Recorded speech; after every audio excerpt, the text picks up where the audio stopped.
Abençoado.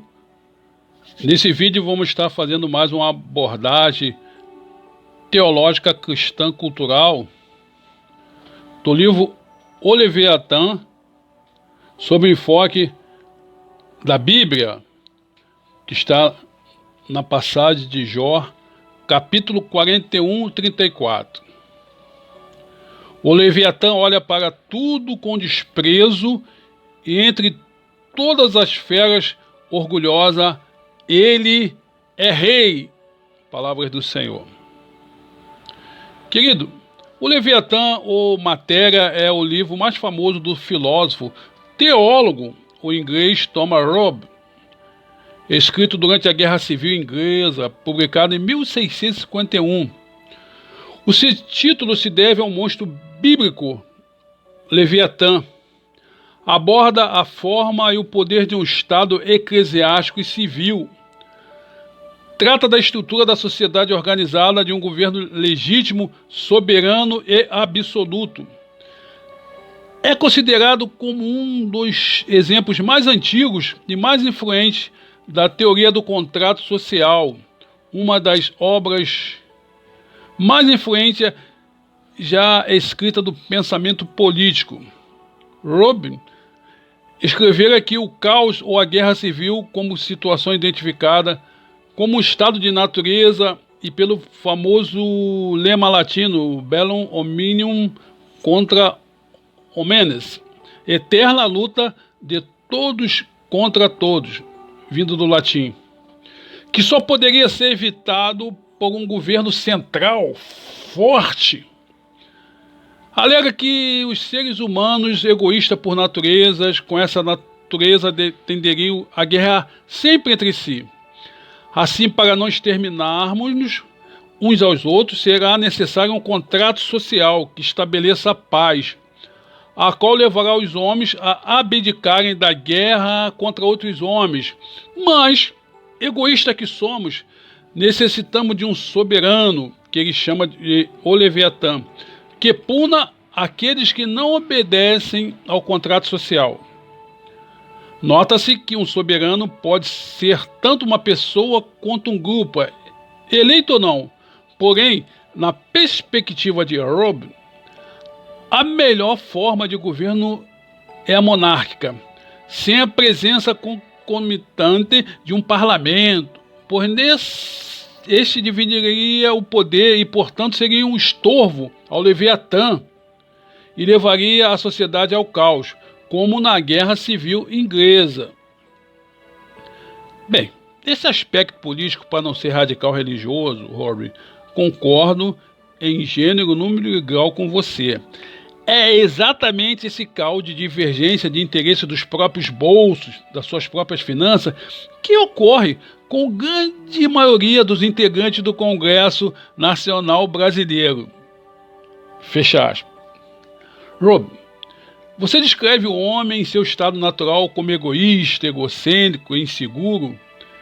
Ele não conhece as leis e não tem conceito de justiça. Ele somente segue os ditames das suas próprias paixões e desejos temperados com algumas sugestões de sua razão natural. Onde não existe governo ou lei, os homens naturalmente caem em discórdia. Desde que os recursos são limitados, ali haverá competição que leva ao medo, à inveja e à disputa, semeada a desconfiança, perde-se a segurança de confiar no próximo. Na busca pela própria glória, derruba-se os outros pelas costas, faqueia pelas costas. Já que para Hobbes, os homens são iguais nas capacidades e na expectativa de êxito, nenhuma pessoa ou nenhum grupo pode com segurança reter o poder. Assim sendo, o conflito é perpétuo e cada homem é inimigo do outro homem. Não existe tranquilidade para a busca do conhecimento, não existe motivação para construir ou explorar, não existe lugar para as artes e as letras, não existe espaço para a sociedade só. Existe medo contínuo e perigo de morte e violência. Então, a vida do homem nesse estado será solitária, pobre, sórdida, brutal e curta.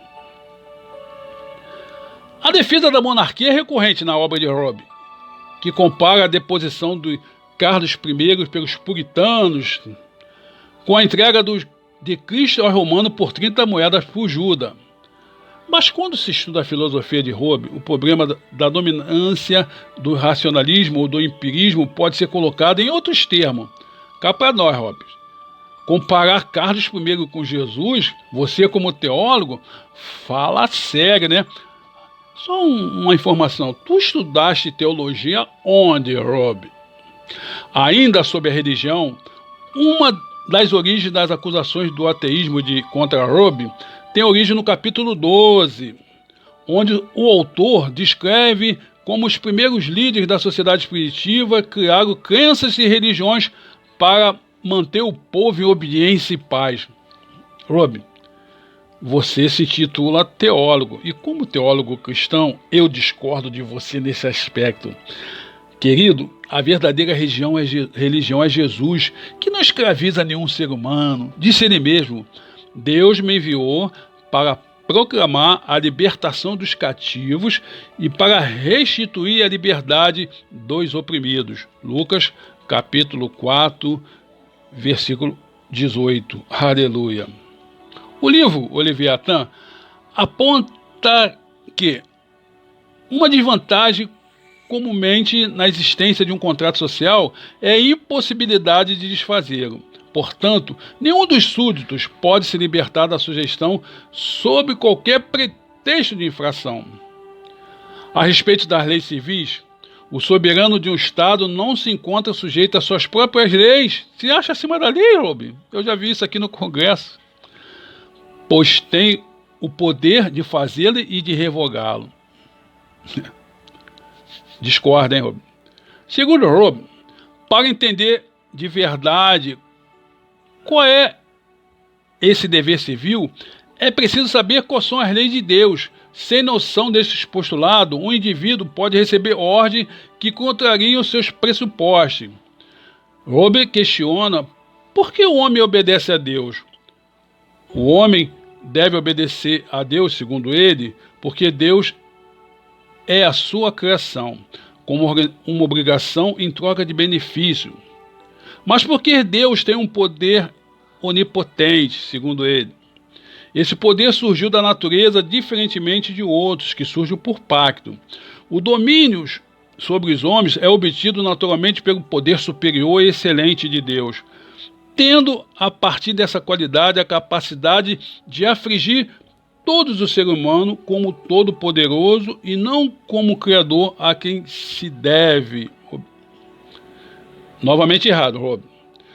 Deus criou o homem e a mulher e os deu o livre-arbítrio de escolher a obedecê-lo e amá-lo como o verdadeiro Pai, que amou toda a humanidade, de tal maneira que dera o seu próprio Filho Jesus Cristo, a sua própria encarnação de Deus, para que o seu próprio sangue inocente pagasse os pecados de cada ser humano, homem ou mulher criado, Robb, lá na cruz do Calvário. Você pulou essa parte. João, capítulo 3, versículo 3 e 15. 15 e 16. Robb, e quanto ao Leviatã bíblico, apesar das diversas explicações teológicas comparativas aos acontecimentos, monstros, sistemas políticos de governos, tecnologia atuais, até mesmo comparada à locomotiva cheia de canhões, que foram vistos por Jó há milhares de anos, entendo fatidicamente que esse espírito do Leviatã, altamente voraz, destrutivo, nasce principalmente nos corações dos atuais líderes religiosos, soberbos, egocêntricos, que perdem ou nunca tiveram a simplicidade, a mansidão e a humildade que o próprio Jesus, o Deus Todo-Poderoso, que habitou entre nós, enfatiza que seus genuínos discípulos devem ter como fruto do Espírito Santo de Deus esses predicados. Líderes egocêntricos que levam diariamente milhares de seus próprios seguidores, que os idolatram. E em breve, juntamente com eles também, o próprio Satanás, o dragão, a serpente, o diabo, o Leviatã e o inferno serão lançados no lago de fogo eternamente. Porque, Rob, Deus abomina a idolatria e não dá sua glória para ninguém. Aleluias.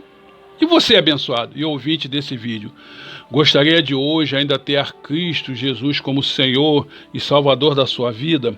Ou mesmo se arrepender, você líderes, dessa soberba, dessa idolatria e ser filho de um Deus todo-poderoso que dá ordem a seus anjos para exterminar qualquer espécie de monstro, qualquer espécie de diabo, qualquer espécie de Satanás, qualquer espécie de Leviatã que se levante contra você. Amém ou não amém? Querido, abençoe nossas missões urbanas, dê seu like, compartilhe nosso vídeo na sua rede social, nos convide para uma palestra. Eu sou o Reverendo Ferreira Guimarães, a voz do invisível social e eclesiástico.